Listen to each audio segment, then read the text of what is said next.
Assalamualaikum warahmatullahi wabarakatuh. Kami daripada kumpulan 3 iaitu ingin membentangkan tajuk konsep pengajaran dan pembelajaran semasa penularan COVID-19. Ahli kumpulan kami terdiri daripada Muhammad Rahimi bin Zamri, Muhammad Adam bin Zainal Abidin, Harith Amri bin Roslan, Siti Maisara binti Zuhari dan Nur Husnina binti Muhammad Saiful Amzi. Baiklah, pembentangan ini akan dimulakan dengan saya, Nur Husnina binti Muhammad Saiful Amzi. Abstract. Seluruh negara sekarang telah dilanda wabak coronavirus dan telah mengubah gaya hidup manusia kerana wabak ini telah mengorbankan berpuluh ribu nyawa manusia. Hal ini menyedihkan. Pengumuman Kementerian Kesihatan pada awal tahun lalu bahawa 3 pelancong daripada China di Johor diuji positif jangkitan baru coronavirus mengesahkan wabak itu telah sampai ke sini. Malaysia kini termasuk 11 buah negara lain yang dikesan wabak berjangkit itu. Wabak ini muncul pada saat jutaan orang di seluruh dunia, khususnya di China, menjelang sambutan Tahun Baru Cina yang menyaksikan banyak perjalanan dibuat. Menurut Pertubuhan Kesihatan Sedunia (WHO), wabak coronavirus dikesan selepas organisasi itu dimaklumkan terdapat beberapa kes radang paru-baru di Bandar Wuhan di wilayah Hubei di China. WHO dalam laman sesawangnya berkata, pihak berkuasa China pada 7 Januari 2020 lalu mengesahkan coronavirus yang baru dikenal pasti itu boleh tersebar daripada manusia kepada manusia. Menurut WHO, coronavirus adalah keluarga besar virus yang menyebabkan penyakit daripada sesama biasa kepada penyakit yang lebih berbahaya seperti sindrom pernafasan akut teruk SARS dan sindrom pernafasan Timur Tengah MERS-CoV. Tanda biasa jangkitan termasuk gejala pernafasan seperti demam, batuk, sesak nafas dan kesukaran bernafas. Kesan daripada penularan wabak COVID-19 ini, ia memberi impak kepada pelbagai sektor termasuk juga sektor pendidikan. Kebanyakan negara telah mengarahkan penutupan sementara institusi pendidikan sebagai sebahagian daripada langkah untuk membendung penyebaran pandemik COVID-19. Kerajaan Malaysia juga telah melaksanakan Perintah Kawalan Pergerakan PKP bermula 8 Mac 2020 sehingga kini. Dan semua sekolah dan institusi pendidikan diarah tutup sehingga dimaklumkan kelak. Keputusan penutupan sekolah di banyak negara pada masa yang sama dijangka akan menyebabkan gangguan besar-besaran terhadap aktiviti pengajaran dan pembelajaran serta memberi kesan jangka panjang terhadap sektor pendidikan walaupun penutupan itu hanya sementara. Bagaimanapun, pandemik COVID-19 mungkin memberi peluang kepada kita untuk melihat semula dan mengubah sistem pendidikan yang ada untuk mendidik anak-anak kita dengan lebih baik pada masa hadapan. Seterusnya, pengenalan. Keputusan penutupan sekolah di banyak negara pada masa yang sama dijangka akan menyebabkan gangguan besar-besaran terhadap aktiviti pengajaran dan pembelajaran serta memberi kesan jangka panjang terhadap sektor pendidikan walaupun penutupan itu hanya sementara. Bagaimanapun, pandemik COVID-19 mungkin memberi peluang kepada kita untuk melihat semula dan mengubah sistem pendidikan yang ada untuk mendidik anak-anak kita dengan lebih baik pada masa hadapan. Oleh sebab pelajar berada di tempat yang berlainan dan hanya boleh belajar di rumah, kebanyakan negara telah beralih kepada pembelajaran dalam talian sebagai alternatif kepada kaedah pembelajaran secara konvensional iaitu belajar bersemuka dalam bilik darjah atau bilik kuliah supaya pembelajaran boleh diteruskan. Setelah sekian lama pembaharuan sistem pendidikan seiring dengan industri 4.0 kerap dibincangkan. Sistem pendidikan negara perlu berubah ke arah pengajaran dan pembelajaran yang dipandu teknologi digital dan menerima pakai pendekatan yang lebih fleksibel dan interaktif. Pembelajaran dalam talian melibatkan penggunaan teknologi maklumat dan komunikasi ICT termasuk alatan mudah alih seperti komputer riba dan telefon bimbit serta rangkaian internet boleh dikatakan selaras dengan agenda membentuk ruang pembelajaran yang berteraskan teknologi kepada generasi pelajar sekarang. Dalam tempoh sekatan pergerakan akibat COVID-19, pembelajaran dalam talian bukan lagi satu pilihan tetapi keperluan. Kehadiran teknologi canggih dalam era moden membenarkan aktiviti pengajaran dan pembelajaran boleh berlaku di mana-mana tempat dan bila-bila masa. Walaupun terdapat banyak cabaran yang perlu diatasi bagi mengoptimalkan aktiviti pengajaran dan pembelajaran melalui penggunaan teknologi. Krisis ini telah membenarkan kita berfikir semula dan cuba untuk mengubah sistem pendidikan yang ada bagi mempersiapkan generasi akan datang dengan lebih baik serta mewujudkan sistem pendidikan yang kekal berinovasi dan berteknologi tinggi untuk masa depan.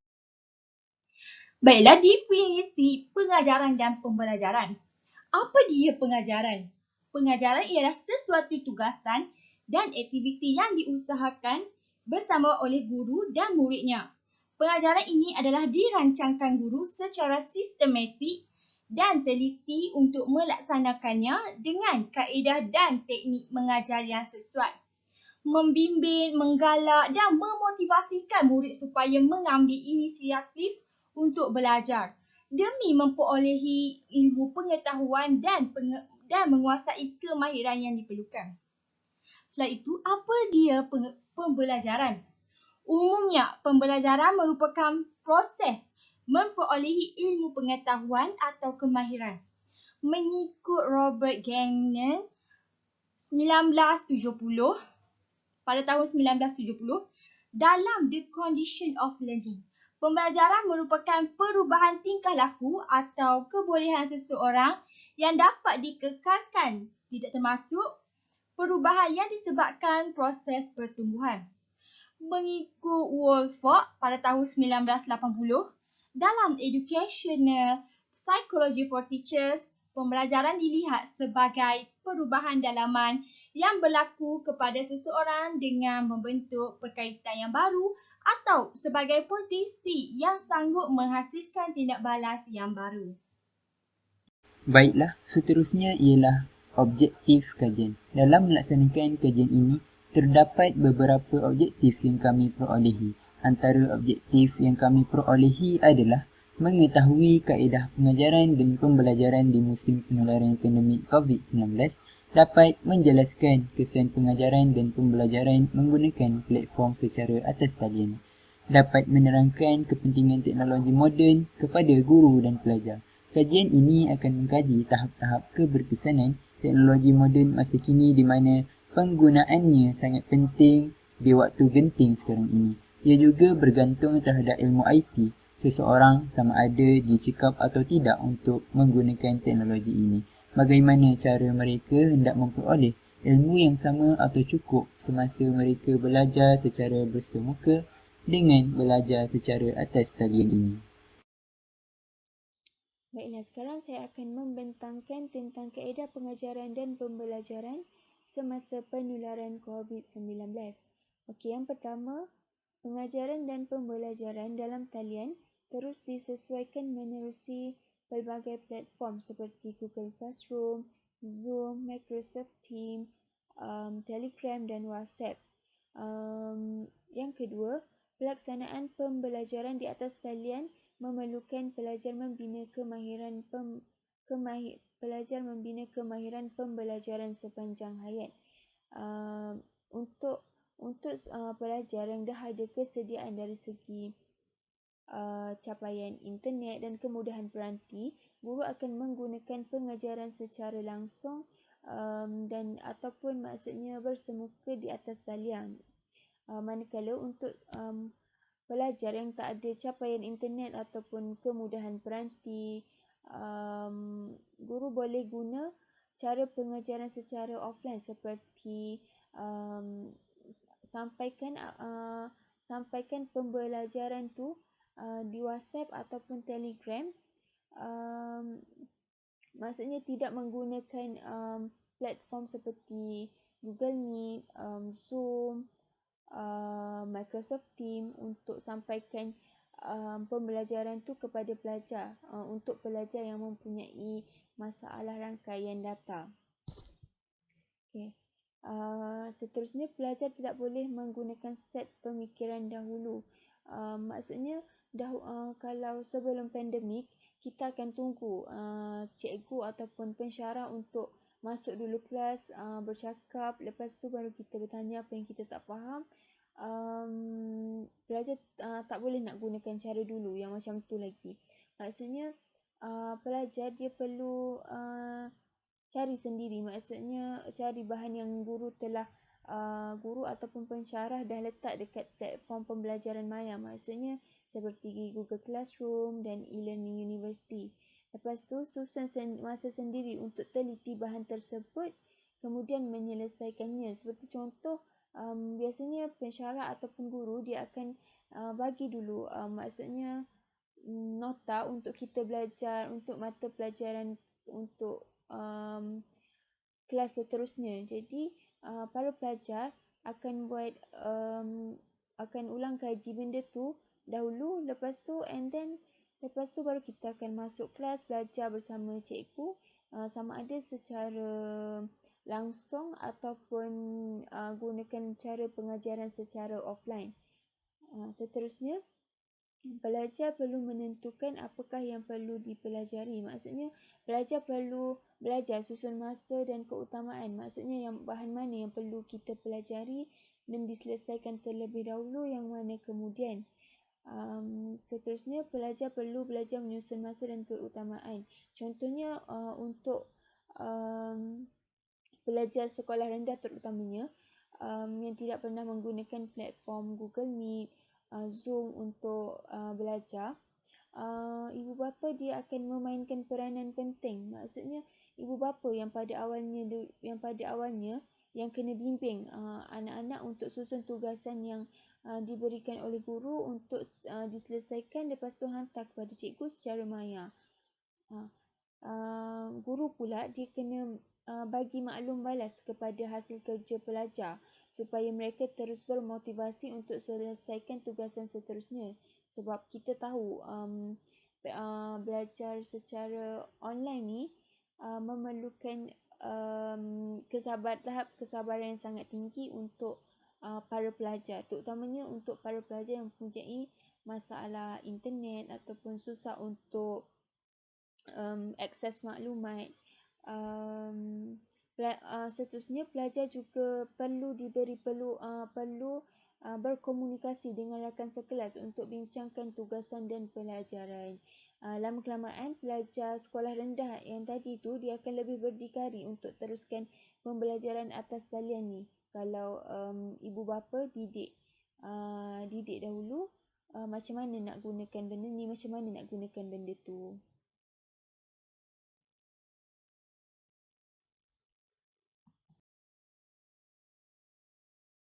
Assalamualaikum warahmatullahi taala wabarakatuh. Saya Haris Amri Beroslan dan sekarang saya akan meneruskan pembentangan kita ini dengan kesan pengajaran dan pembelajaran pada musim COVID-19.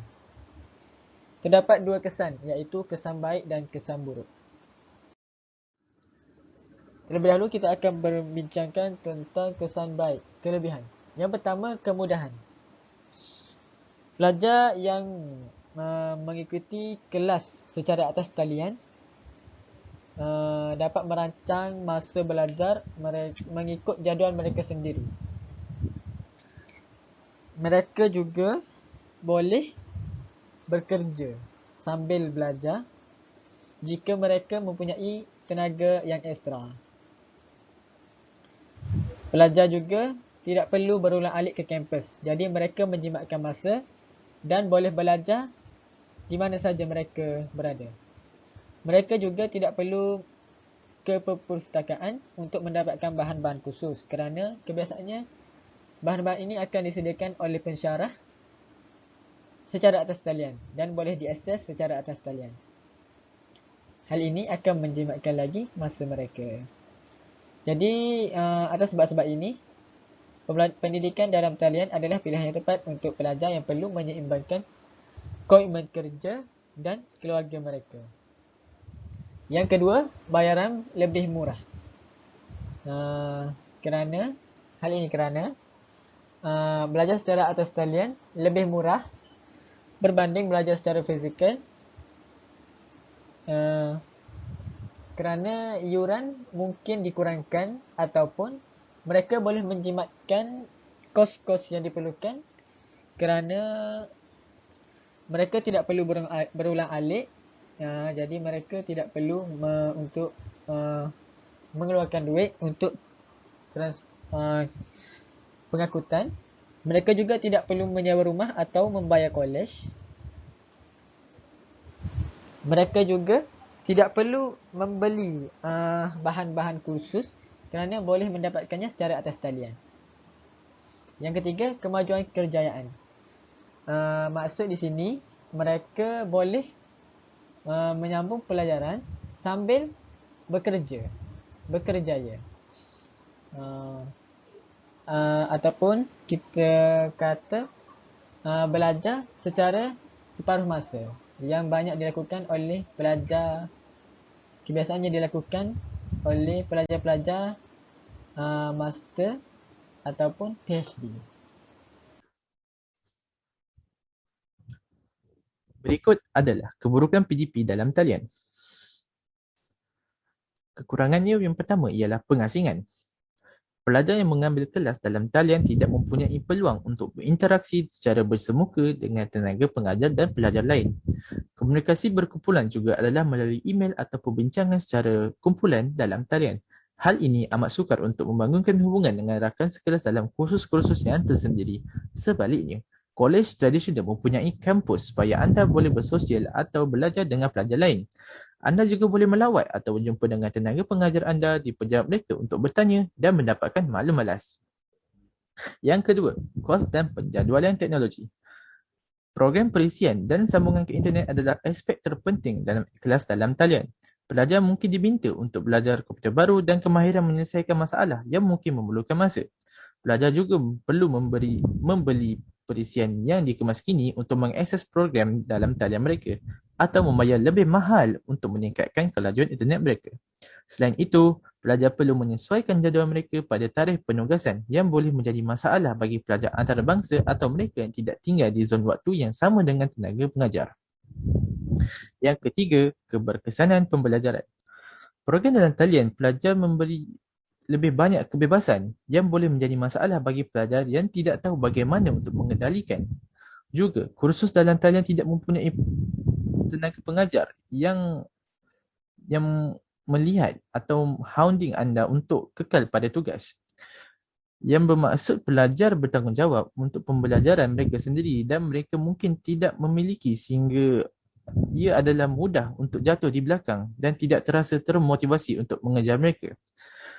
Tiada alat kelas atau alat pembelajaran untuk membantu pelajar dengan pembelajaran mereka. Jadi ia boleh menjadikan proses pembelajaran yang lebih sukar. Akhirnya, pelajar perlu memotivasikan diri mereka untuk maju melalui kursus dan program mereka dengan cara yang tepat dan pada masanya. Yang keempat, yang terakhir adalah masalah pengajar atau pengajar yang bermasalah. Pendidikan dan talian adalah sedikit mencabar bagi pengajar juga. Sebagai perisian semakin maju, pengajar sentiasa cuba untuk bersaing. Profesor tradisional percaya dalam kuliah dan pemberian dan mungkin mempunyai masa yang suka menyesuaikan diri dengan sistem kursus dalam talian. Sekian. Baiklah, seterusnya ialah kepentingan teknologi moden terhadap guru dan murid. Guru akan menjadi lebih kreatif dan inovatif dalam pengajaran dan pembelajaran dengan menggunakan pelbagai kaedah seperti pendekatan pembelajaran, strategi dan penggunaan bahan bantu pelajar. Sebagai contoh, Project Based Learning PBL aktiviti melibatkan penggunaan multimedia, video interaktif, internet dan bahan media yang lain. Seterusnya ialah keberkesanan hasil dan objektif pengajaran dan pembelajaran dapat berlaku dengan terancang. Yang ketiga ialah penjimatan masa dan tenaga guru di mana pengajaran guru menjadi sistematik dan teratur dengan bantuan teknologi pendidikan, internet, bahan persembahan multimedia dan perisian yang sesuai. Seterusnya ialah terhadap murid. Keseronokan belajar akan memberi motivasi kepada murid di sekolah untuk terus mengikuti proses pengajaran dan pembelajaran. Murid juga akan lebih jelas tentang sesuatu konsep yang disampaikan oleh guru kerana penggunaan media yang lebih jelas akan memudahkan pemahaman murid tentang konsep. Seterusnya ialah murid dapat memperoleh pelbagai ilmu dan pengalaman melalui teknologi pendidikan. Penerokaan terhadap sesuatu topik melalui internet atau penggunaan video kreatif dapat memberi pengalaman baru. Akhir sekali, apa yang dapat kita simpulkan pada pembentangan ini ialah setiap orang harus mempunyai kesabaran apabila melalui kaedah pengajaran dan pembelajaran yang dilaksanakan pada waktu pandemik ini. Jangan berterusan memaksa teknologi dengan semuanya melakukan PDP dalam talian segerak kerana manusia dan teknologi ada batasannya. PDP dalam talian juga perlu direalisasikan dengan berpusatkan pelajar yang memerlukan pelajar yang lebih aktif dan berdikari. Dengan kehadiran pandemik COVID-19 yang masih membelenggu dunia, para pelajar masih perlu untuk kekal bergantung pada pembelajaran atas talian. Walaupun ia menjadi satu cabaran besar kepada mereka. Pihak pentadbiran yang bertanggungjawab